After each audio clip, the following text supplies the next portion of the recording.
असतो त्याचा आज आपण आठवण म्हणून हा जो कार्यक्रम ठेवला आहे आणि धम्मपरिषद ठेवली आहे, तर सर्व धर्म बांधवांना त्यानिमित्तानं शुभेच्छा देते.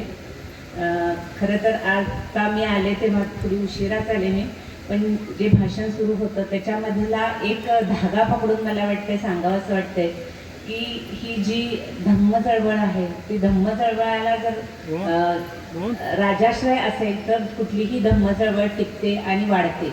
आणि म्हणूनच तो राजाश्रय जर मिळवायचा असेल तर आपले राजे सगळे लयाला गेले, पण मगाशी सांगितल्याप्रमाणे राणीच्या पोटातले राजे नाहीत, पण मतपेटीतून येणारे राजे मात्र आपल्याला अगदी आवश्यक आहेत.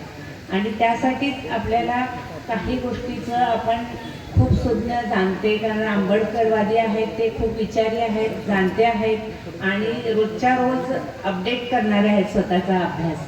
तर त्याप्रमाणे आता तुम्हाला राजकारणामध्ये चाललेल्या गोष्टी नवीन नाहीत, पण त्या गोष्टीचं एक भान ठेवून आपल्याला राहिलं पाहिजे की आपल्याला मतपेटीमध्ये आपण व्यक्त होताना आपल्या विचाराचा जो आहे, आपल्याला पुढं घेऊन जाणारा जो पक्ष आहे किंवा जी चळवळ आहे त्याच्याप्रती आपण कायम जागरूक राहिलं पाहिजे आणि कृतज्ञ राहिलं पाहिजे.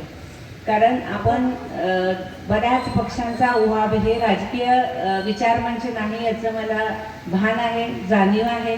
फक्त मला इतकंच सांगायचं आहे की ज्यावेळी ह्या सगळ्यांचं मंथन होत होतं, सगळ्यांची घुसळण चालली होती प्रत्येक पक्षामध्ये, फक्त आंबेडकरवादी पक्ष बाजूला होता एकच, कारण त्याला ही चळवळ जिवंत ठेवायची आहे.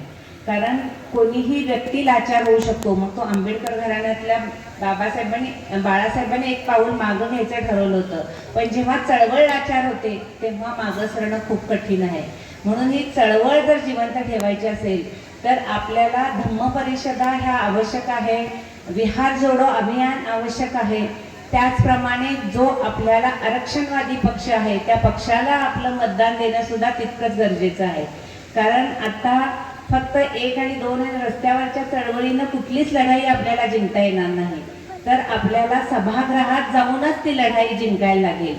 किमान आता मगाशी सरांनी सांगितलं त्याप्रमाणे की जो जिंकतोय त्याला मतदान करायचं, की माझं मत वाया जाऊ नये. अरे पण किमान तुम्ही मतदान करा की माझ्या विचाराचे, ह्या चळवळीच्या विचाराचे किती लोक या देशात आहेत हे तरी त्यांना कळेल, की जेणेकरून कोणीही सत्तेवर आलं तर त्याला त्या विचार घेऊन चालावं लागेल. इतकं तरी आपण करू शकतो. पण आपण जे अगदी उच्च विद्याभूषित आहेत ते कदाचित इतरांच्या वळचणीला जाऊन राहिलेले आहेत आणि त्या वळचणीचा पुरेपूर लाभ घेताना समाजाचीही दिशाभूल करत आहे. आणि त्याच आज हा 20 एप्रिलला खरं तर बाबासाहेबांनी त्याच कारणासाठी ही सभा घेतली होती की तुम्ही तुमचे हक्क मतातून कसे व्यक्त करायचे आहे आणि कोणाला मतदान करायचं आहे आणि कशा प्रकारे मतदान केल्यानंतर तुमचा विचाराचा विचार केला जाईल, तुमच्या चळवळीचा विचार केला जाईल. कारण आरक्षण मगाशी सांगितल्याप्रमाणे आरक्षण संपत आहे, नोकऱ्यातलं आहे, राजकारणातलं हे आरक्षण SC STचं थोड्या काळात जाणारच आहे. म्हणूनच आपण आता एक सक्षम आंबेडकर घराण्यातले 3 लोक आपल्या सोबत आहेत. एकटे बाबासाहेब जर एवढे जड गेले ह्या सगळ्यांना, तर 3 आंबेडकर किती जड जातील हे सगळ्यांनी लक्षात ठेवावं. त्या आंबेडकरांना साथ द्यावी. कारण खूप कमी अनुयायी आपण फक्त अंधा अनुकरण करत आहोत. तर तसं न करता अगदी एकदा ठरवून तरी बघा की ह्या 24 पर्यंत आपण एकदा साथ देऊन बघूया ह्या आंबेडकरांना की काय होतंय. आणि ती जर साथ दिली तर मला वाटते खूप वेगळा, म्हणजे पुढच्या येणाऱ्या सगळ्या इलेक्शनमध्ये आपल्या सगळ्यांचा विचार करायला लागेल. कदाचित आपली काही तत्व असतील, आपलं काही ऐकलं असेल, आपण इकडून तिकडून ऐकून एक नरेटिव्ह सेट केलं जातंय, त्या नरेटिव्हचा आपण बळी असू. पण मला वाटतं हे सगळं करताना एकदा आपण मनाच्या विरुद्ध, जरी आपलं मत असेल की हे इथं असं चाललंय, हे चूक आहे, हे लोक म्हणतात, त्यांचं तुम्हाला कदाचित पडलं, पण एकदा त्याच्या विरुद्ध जाऊन एकदा मतदान करा की तुम्ही हे चळवळीला मतदान करा. बघा परिणाम काय होतोय. कारण येणाऱ्या पुढच्या सगळ्या इलेक्शनमध्ये तुम्हाला विचारलं जाईल. 50 लाख मतं मिळाली होती म्हणून तर सगळ्या इथे आपल्या पाठीमागं हात धुवून युतीसाठी मागं लागल्या होत्या, पण तिथं त्यांना चळवळ ही आपली लाचार करायची होती. आणि चळवळ लाचार होऊ नये म्हणून बाळासाहेबांनी त्याच्यावर लाद मारून बाहेर पडले. तर आता ते जर त्यांचं खरंच अस्तित्व टिकवायचं असेल, आपलं अस्तित्व टिकवायचं असेल, स्वाभिमानानं जगायचं असेल तर एकदा मतदान करणं गरजेचं आहे. त्या दृष्टीनं त्याच्याकडे बघणं गरजेचं आहे. मग असे उल्लेख केला, जाता जाता तेवढं सांगते की माणगावमध्ये कोणीच जागा द्यायला तयार नव्हतं, पण तेव्हा एका जैन समाजानं बाबासाहेबांना तिथं परिषदेसाठी ती जागा दिली आणि ती परिषद संपन्न झाली आणि आपल्याला तिथं शाहू महाराजांनी बाबासाहेबांना नेता म्हणून डिक्लेअर केलं आणि आज आपलं हे चित्र आहे समाजाचं.